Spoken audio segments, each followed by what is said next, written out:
Hello, what is up, mortals? It is Jace here with a new video for you. Welcome to part 11 of Deku the Shield Hero. I just wanted to greet you guys by just saying sit back and relax. You're in for a treat.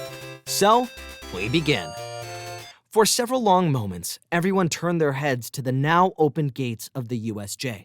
Wincing through the pain, Izuku looked up to see either a cloud of dust or smoke obscuring his vision of who had arrived, most likely created by the amount of force from opening the door. Then, from out of the smoke, came an arrow made of some sort of lime-colored energy. It flew through the air with the speed of a bullet, making contact with the Nomu's raised arm. However, this didn't seem to faze the creature much. All it did was turn one of its eyes towards the spot where the arrow struck, seeing that it didn't even so much as leave a scorch mark. What the? Shigaraki's words were cut short as the smoke cleared, revealing 4 students and 1 teacher. 3 of the students, each dressed in their hero costumes, were the other holders of the legendary weapons. Itsuki, the one who had fired the arrow, was standing at the edge of the steps with his bow still at the ready. As for Ren and Motoyatsu, the pair stood on either side of the bow hero, while Ren held his sword in a defensive stance, ready to take on any villain who might have wanted to charge them. Motoyatsu stood there with his spear behind his head, with his hand lazily holding onto it, on both heads making him appear cocky. And standing between them was Ida along with an All Might, who in a very rare instance could be not seen smiling. Help has arrived! Surrender now! More teachers are on their way and they will be here soon. If you lay down your arms, then I'm the law that will show you mercy. None of the villains seemed to heed this warning. Rather, many who had fallen to Mr. Aizawa began picking themselves up, shaking off their injuries as they glared at the new heroes before them. Man, looks like they want to do this the hard way, which is fine by me. Ren then turned to All Might. You don't need to waste your time on the small fry. We'll take care of them and make sure everyone down there gets to safety. All Might nodded grimly as he tore his tie off. Very well, young sword hero. Let us show them why it was a mistake to invade this fine school. Then, in a blink of an eye, All Might vanished from atop the stairs before appearing right above Izuku. The young shield hero watched in amazement as he saw his hero punch Nomu right into its beak-like jaw with enough force that several of its jagged teeth flew from its mouth before falling to the ground. Nomu seemed to stumble back a bit, but other than that, it didn't seem too bothered by the attack. In fact, its teeth were already regrowing. Regeneration? That's right, All Might. Allow me to introduce you to the anti-symbol of peace. Nomu. Not only does he have high-speed regeneration, but he also has shock absorption, on top of being as naturally as strong as you are. Perhaps even stronger. A chill washed over Izuku as Shigaraki said that, his face twisting into a smile behind that mask of his. Even though Izuku couldn't see it, he could see the villain's eyes. They looked so depraved, so sickening that it made the green-haired youth's stomach turn. Even killers in movies didn't make the sort of look that this guy had.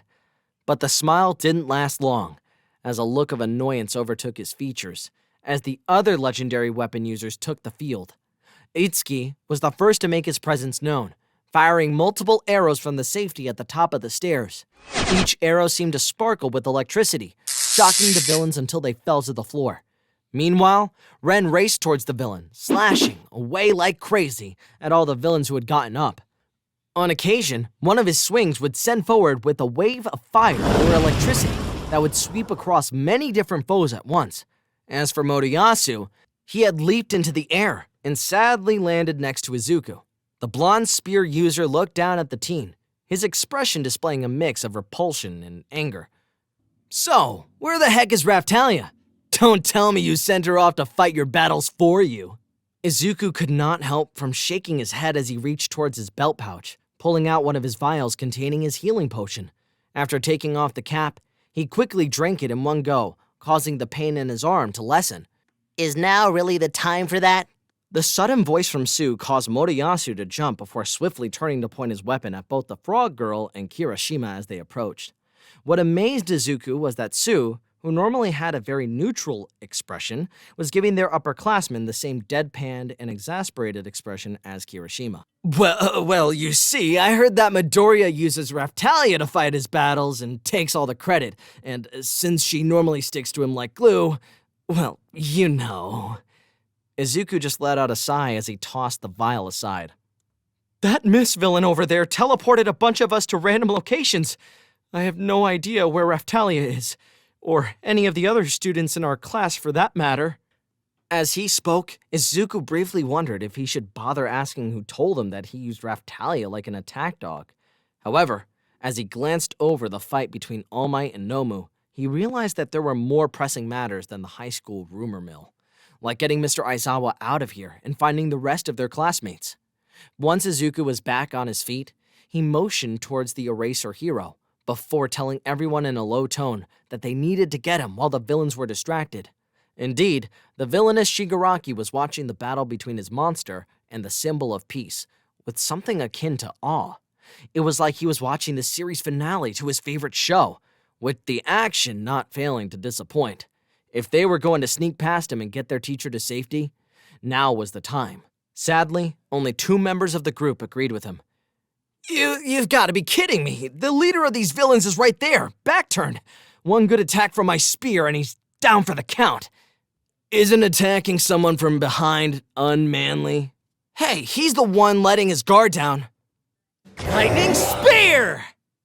The group gasped as Motoyasu held up his spear, a bright pillar of electric blue energy crackling loudly above it. Before anyone could tell him to stop, the spear hero pointed his weapon at the back of Shigaraki before thrusting it forward and spending a stream of electricity right at him. The attack was so powerful that Izuku had to hold up an arm to protect his face, his feet sliding against the ground as he was pushed back by the force. The attack seemed to hit, creating a massive cloud of dust with rubble flying all around. However, before the dust had a chance to settle, Shigaraki came flying out of the cloud of debris at the same terrifying speed those from Class 1A had seen before. While shocked to see this, Motoyasu managed to leap backward just as Shigaraki finished closing the distance, swiping an open palm at nothing but empty air, with a look of annoyance. You dodged? But how? As Motoyasu shouted this, spear raised in a ready fashion, Shigaraki just tilted his head to the side in an almost comical fashion. How could I not? You were so loud and bright that it was distracting me from seeing All Might getting killed. Then, Izuku noticed something in the villain's gaze. Between the fingers of his face mask, Shigaraki seemed to be taking in all of Motoyasu's appearance before his eyes narrowed in disgust. You know something? You remind me a lot of one of those harem protagonists in dating sim games I play sometimes. That kind of pretty boy that I really hate. Once more, Shigaraki lunged forward towards a now very confused Motoyasu. However, this time Izuku was ready as his airstrike shield appeared right between the battling hero and villain. The sight seemed to snap Motoyasu back to reality, and just in time as Shigaraki slammed his open palm into the shield, destroying it. Be careful! He seems to have the power to decay whatever he touches! At Izuku's words, Motoyasu jumped to the side, dodging an open palm strike from the hand-covering villain. Thanks for the tip. Guess you can be useful. From there, the battle became a blur. Izuku, try as he might, tried to follow the relentless thrusting of Motoyasu's spear and the quick footwork of the villain. But, try as he might, it was just no use. He just couldn't keep up. That is until somehow Shigaraki managed to get a full hand of dust, which he then flung into the spear hero's eyes. Motoyasu let out a cry as he moved back, now holding the spear in one hand while his other began rubbing his eyes as a few tears formed. And that was when Shigaraki pounced, knocking his foe onto the ground and placing his hand right over the student's heart. Before everyone's eyes, Motoyasu's breastplate crumbled into the dust, followed quickly by some chainmail the blonde had under it. The decay would have probably reached the teen's chest had not Izuku and Kirishima stepped in. both rushing the villain or on either side as they swung their fists.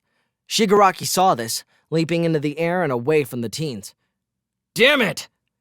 Izuku could only briefly glance back at the Motoyasu, who slowly stood up, using his spear as support while one hand tremblingly touched his chest. The spear wielder was sweating, no doubt realizing just how close he had come to death. Meanwhile, things weren't looking good with All Might.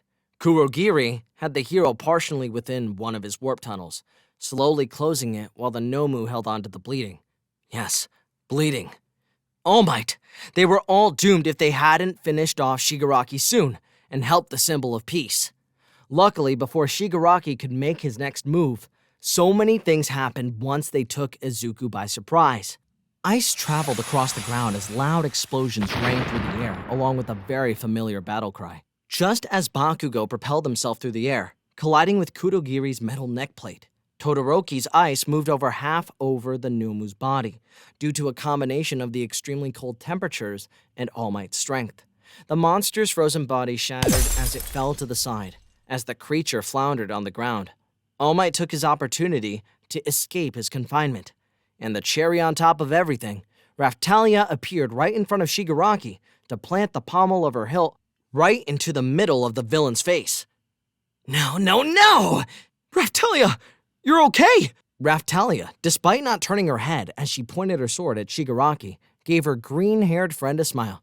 Sorry it took so long, but it seems we made it here right in the nick of time. Izuku could not help but grin back as he watched more help arrive.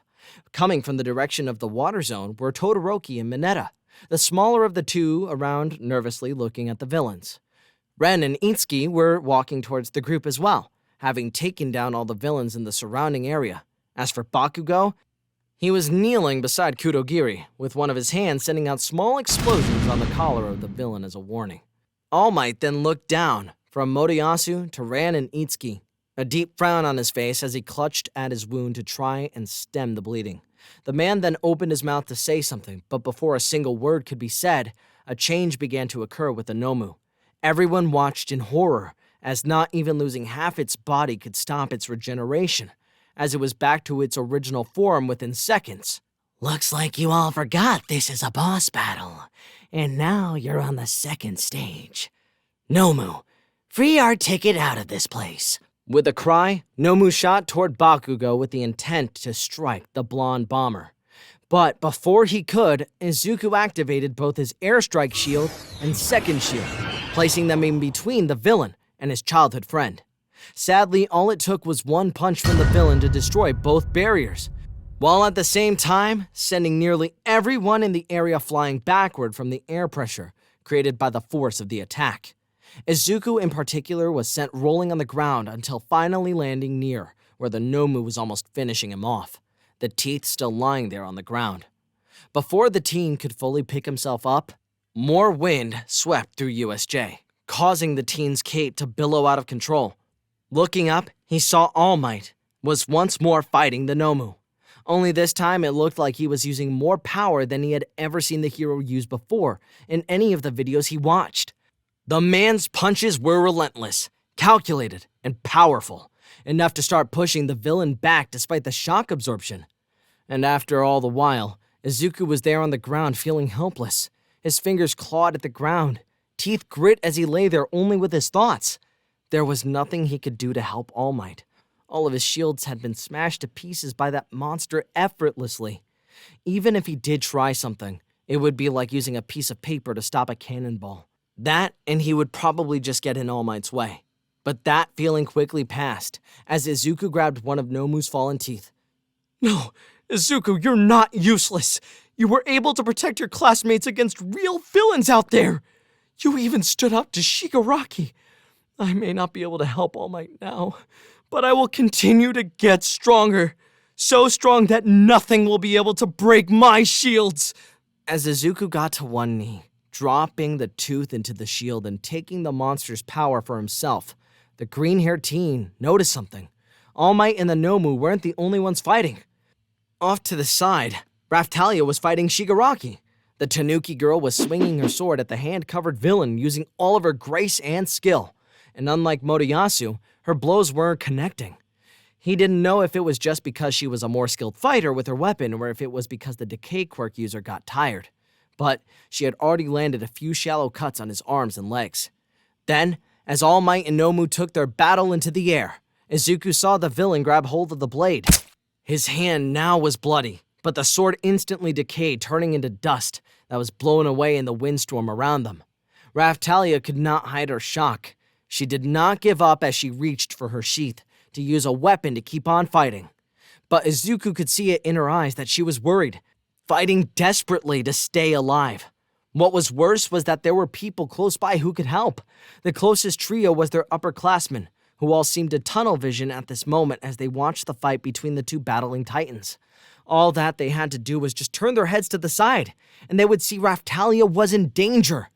Well, he saw it. Gritting his teeth, Izuku leaped to his feet before charging forward as fast as he could.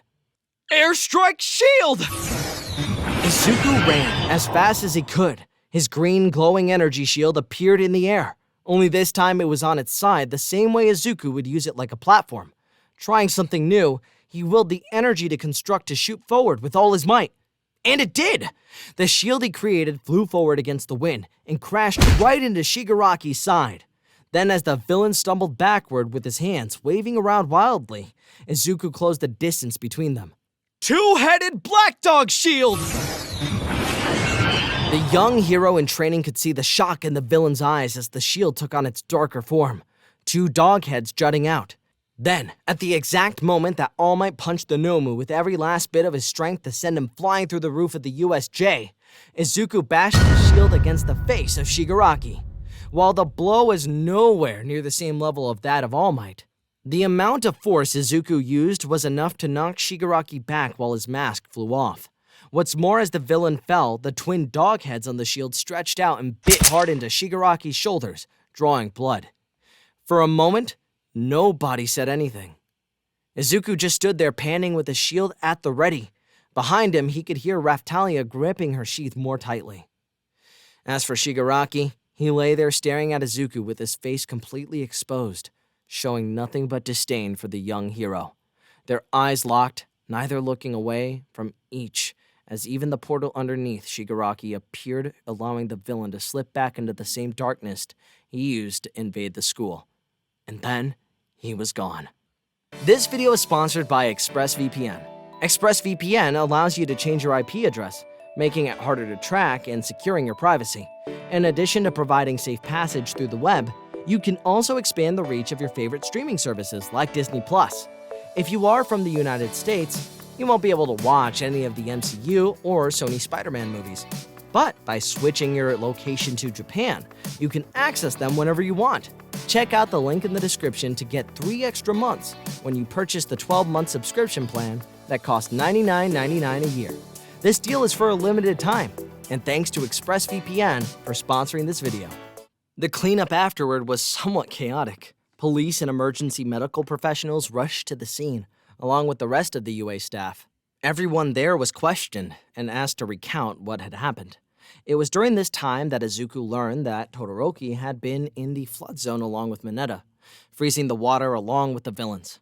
Yaoyorozu had been with Jiro, Kaminari, and Toru in the mountain zone fighting off hordes of villains. Apparently, it was there that the villain jamming all communications to the school was hiding and taken out by a sneak attack from Toru after holding Kaminari hostage. As for the upperclassmen, Izuku watched as they did their best to sidestep the police's questions on why they were there. That, and however ended when Nezu showed you to explain their arrival at the USJ, had not been about sending help, but rather as a punishment. While the 3 were doing well in their most subjects, their grades in heroic rescue were in desperate need of improvement. As such, Nezu had decided that they were going to receive some remedial lessons with 13. All Might was simply giving them a lift to the USJ for some after-school lessons. Along the way, Ida had shown up after escaping from the USJ to warn about the villains' attacks. And since they had their provisional heroes licenses, as well as the fact that time was a factor, All Might had decided to bring them along as backup. As for All Might himself, the UA staff seemed to have helped him vanish from sight for some reason. Later, after they were finished talking to the police, the Class 1A students were brought back to campus. Though most were not there for long, with the setting sun painting the horizon with a flurry of gold and red, Izuku watched as the classmate after classmate quickly changed out of their hero costumes before heading out the door in a mad dash, not to miss their train. However, Izuku hung back, waiting for Raphtalia, waiting in their homeroom with his recently purchased egg on his deck, his backpack open. Eventually, Raphtalia entered the room and smiled when she saw her green-haired friend waving at him. Hey, Izuku, were you waiting for me? Yeah. As he spoke, Izuku felt his cheeks beginning to burn hotter than ever, and he noticed that she was blushing as well, while averting her eyes slightly to look down at the ground. Yet, that only lasted as she quickly looked up at him. Thanks. After a day like today, I wouldn't mind some company, and I feel safer when I know you're by my side. Right, but before we go, there's something I need to do. Now, Raphtalia gave him a look that showed she was clearly worried about him. But Izuku didn't linger on it for too long, as he instead reached into his bag, intending on keeping the promise he made to himself before the whole USJ incident. And he was going to keep it. It only took Izuku a moment to find the box he was looking for, pulling it out with one hand before presenting it to Raphtalia. I made this for you. When I found out you had gotten into UA, something to say congratulations. I just hope you like it. With that, Izuku opened the box, earning a gasp from Raphtalia. Sitting within the box was a bracelet with a zigzag pattern engraved into it, while a large orb rested at the top. The light of the still setting sun reflected off it, gleaming brightly. For a moment, Izuku was too nervous to look even at Raphtalia to see her reaction, but when he did, he saw that her hands were covering her mouth with a few tears in her eyes. For me? Izuku only noticed as he took the bracelet out of the box and held it up with a shaky smile. He then closed the distance between the two, Raphtalia holding her hands out to allow Izuku to slip it on. It did so with only slight difficulty, the band resting on her wrist perfectly. At the same time, within a bar, Shigaraki sat on a chair, shirtless as Kurogiri wrapped his bandages on his shoulders. The decay quirk user sat there, staring at the wall through the fingers of the hand the mist villain had retrieved for him. So, the mission was a failure. The voice, cold and cruel, came from a flat-screen TV hanging on the wall. There was no picture that could be seen, only noiseless static. While the forces you amassed were taken in by the police, they are of little consequence. Little more filth can be easily replaced in time.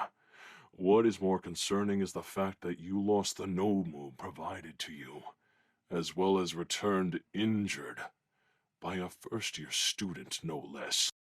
It wasn't my fault, Master. All Might, you were wrong. He hasn't gotten weaker at all. He's still as strong as ever. Is he? As the voice said this, a chuckle could be heard from the duo's Dark Master, as if Shigaraki had missed something important that was plainly obvious to him. But if Shigaraki was hoping to find out what that was, he would have to keep on waiting. In the end, it was a valiant first step for you. For now, rest up and come up with a new plan. Take as many times as you need, for I shall assist you in all of your endeavors. And while I'm at it, I'm going to find a way to get back at that kid. The one with the shield who did this to me. He's going to pay. I'm going to make him watch as everything he holds dear crumbles into dust. Everything he loves will be destroyed. Then it'll be his turn. Oh my, such an ambitious desire. Oh my, such an ambitious desire. Looks like you'll be needing my assistance again. Shigaraki glared over at the entrance of the bar where a red-haired girl in a UA uniform walked in with a wicked smile plastered on her face. Thank you all for indulging yourselves in all this information thus far. I hope you enjoyed it. Now, there are a few more things that I'd like to go over before the video ends. Firstly, I'd like to thank our patrons, BD Flames, Ethan Davis, Terry Chills, Shifter Meals, Adam Zadgel, Zill, Zavbeat03, and Joshua Phelps. Secondly, I'd like to thank all of our YouTube members, Toya Costa, Rob the King, Sith Lord 906, CF 2364, and Knuckles, Ryamu, Tempest, Angel Juarez, Donald C. Stewart, Bryant Grier, and Demonized Fox. Thirdly, If you're in the mood for some great storytelling, We the Celestials have you covered. Our We the Celestials, My Hero Academia, and Naruto What If channels retell their story of their namesake anime with a twist? Check it out if you're interested. Fourthly, on behalf of We the Celestials, I'd like to thank everyone involved in today's excellent content production. Their details can be found in the description below. Lastly, if you're interested in what we do here at We the Celestials, I'd like to extend an invitation to join the team. The only caveat is that we only accept members from 16 years old to join our crew. You can sign up for whichever category fulfills your interests by joining the recruitment Discord using the link in the description down below. We're always looking for members to join us. Well, that's it from us for today's video. So thank you all for watching and have a great day.